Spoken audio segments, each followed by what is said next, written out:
Frères et sœurs, quand le Seigneur Jésus-Christ, nous allons écouter la première lecture de cette adoration.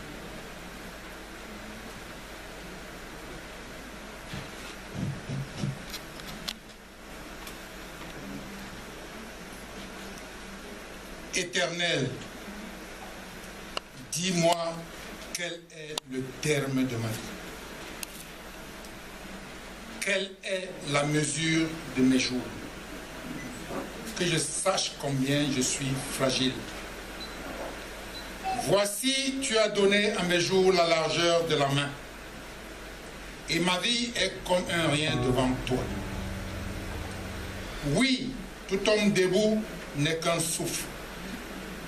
Oui, l'homme se promène comme une ombre.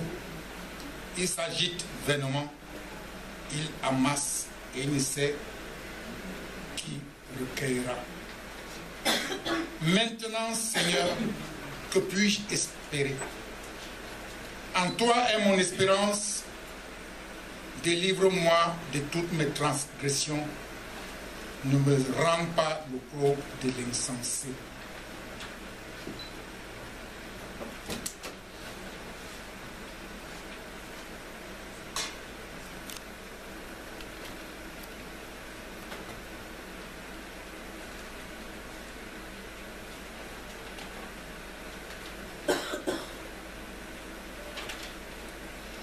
Que vos reins soient sains et vos lampes allumées. Et vous, soyez semblables à des hommes qui attendent que leur maître revienne des noces, afin de lui ouvrir dès qu'il arrivera et frappera. Heureux ces serviteurs que le maître, à son arrivée, trouvera veillant. Je vous le dis en vérité, il se scindra, les fera mettre à table et s'approchera pour les servir. Qu'il arrive à la deuxième ou à la troisième veille, heureux ces serviteurs s'il éprouve l'herbe sèche. La fleur fane et tombe, mais la parole de Dieu dure d'éternité. Frères et sœurs, bonsoir.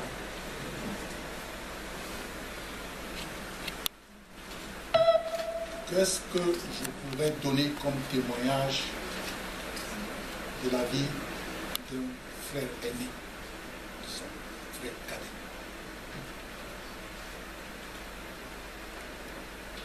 Samuela est dans l'ordre de naissance deuxième derrière moi. Mais dans le calcul du nombre, il est troisième. C'est étonnant, peut-être? Pas du tout. Il est jumeau. Simplement. Samuela est le deuxième jumeau. C'est pour ça qu'il occupe le troisième rang. Mais il est deuxième parce qu'il est né. Deuxième.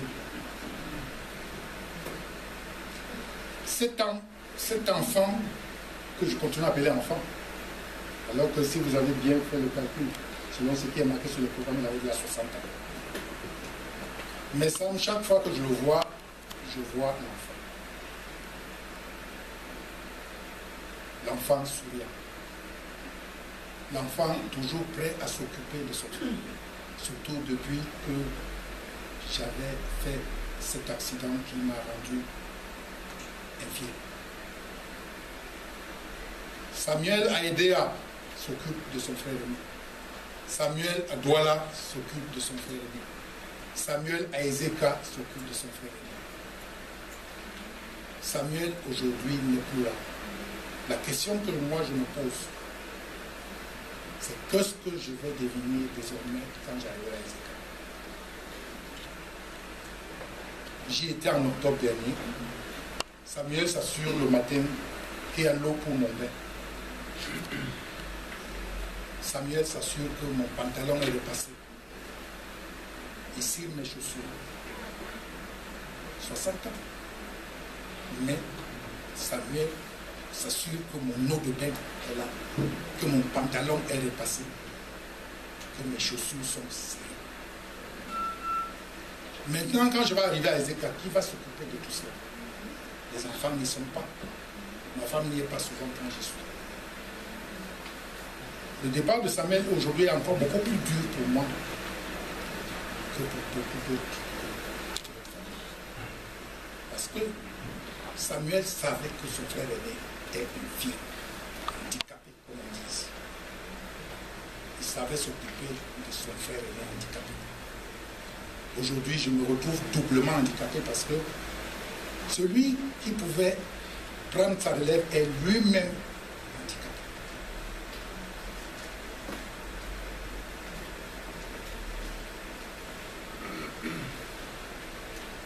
Je pourrais nous tenir toute la soirée éveillés si je devais parler. Je crois que je laisserai ça, ce soin-là à d'autres quand nous serons en village. Ce que je veux que vous reteniez, c'est que je suis devenu ce jour doublement handicapé. C'est un appel au secours.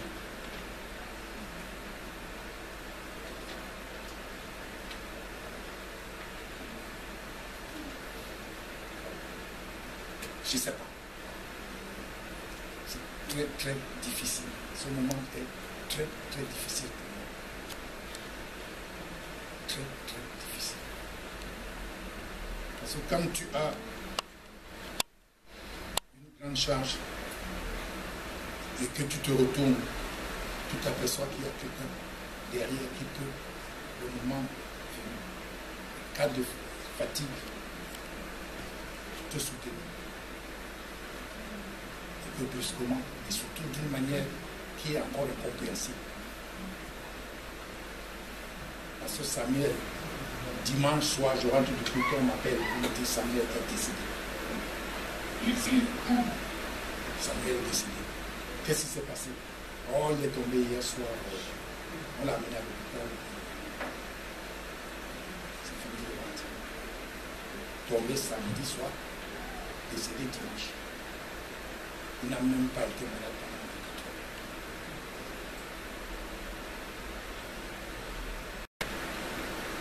Je vais laisser tout à l'heure le soin au pasteur de vous donner un bref aperçu de ses activités sur la terre. Parce que franchement, on ne peut pas réellement dire en quelques minutes ce que ça a fait.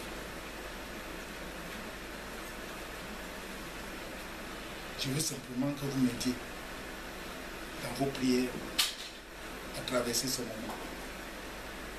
Et surtout, pour toi, Sam, je ne sais encore ce qui va se passer. Parce que quand le téléphone sonne, l'autre jour, le téléphone a sonné, j'ai vu Noëlla Samuel. Parce que son téléphone est encore dans... Son numéro est encore dans mon appareil. Et tant qu'on utilisera ton téléphone, lui sera là. J'ai une mauvaise habitude. J'efface difficilement les numéros qui sont dans mon téléphone. J'ai encore beaucoup de téléphones de frères et amis décédés. Est-ce que je vais enlever le numéro de mon frère, de mon soutien? Le numéro de Sam restera dans mon téléphone tant que ce téléphone fonctionne. Donc chaque fois que quelqu'un utilisera ce numéro, je saurai que mon frère vit encore. Et je remercie le Seigneur de m'avoir donné l'occasion de savoir que la vie existe, même quand nous sommes morts. Bonsoir.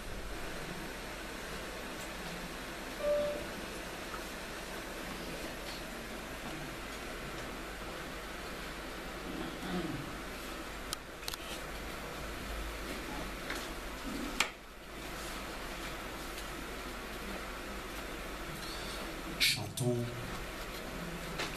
s'il vous plaît, étant debout. Le cantique Bassa 118.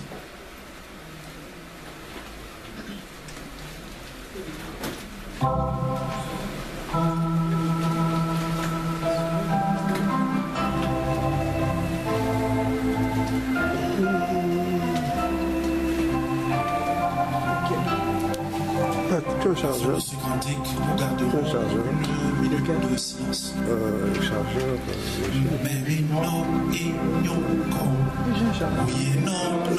Non, non, pas celui-ci, pas celui-ci, mon téléphone.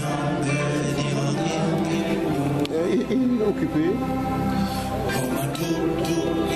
Quand tu as fini, tu me dis.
Merci.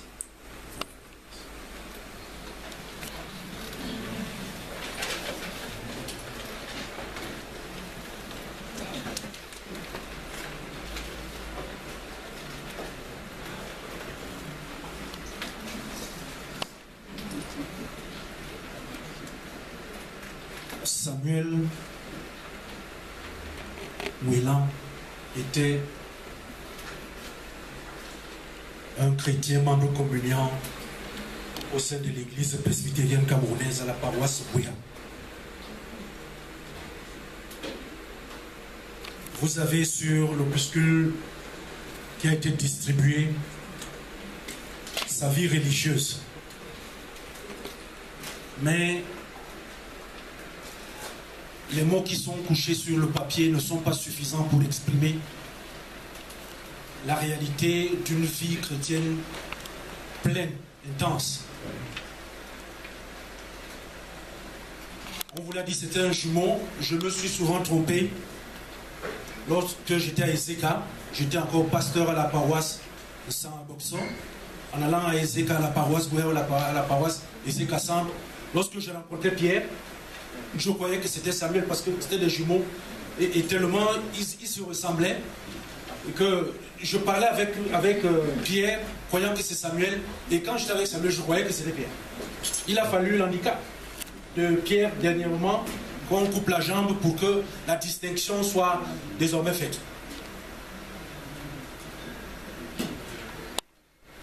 Je voudrais relever ici, au nom de mes collègues à la paroisse Jourdain, dont il a été l'un des pionniers fondateurs. C'était une chapelle dans une zone aidée où personne ne pouvait imaginer qu'on pouvait sortir avec la parole de Dieu une communauté. Il a été là avec le pasteur Jam, André, jusqu'au moment où cette paroisse va devenir, cette chapelle deviendra une paroisse et qui est aujourd'hui dirigée par le pasteur Bioumla, Gabriel, Emmanuel, qui d'ailleurs a été appelé par cette communauté. Et également au nom du pasteur Bissé, notre aîné, pour dire que passer une vie totalement intégrée dans l'église, être catéchiste, comme il a été avec ici la l'onction des pasteurs qui l'ont encadré, vivre et travailler comme ancien d'église et mourir pour que, au moment de sa disparition, que les gens se réunissent, pas comme on le fait aux invalides, hein, mais être quelqu'un qui est accompagné au moment de sa disparition par l'église dans laquelle on a été membre, où on a milité, c'est une grâce. Je pourrais répondre, pour terminer cet hommage, pour dire que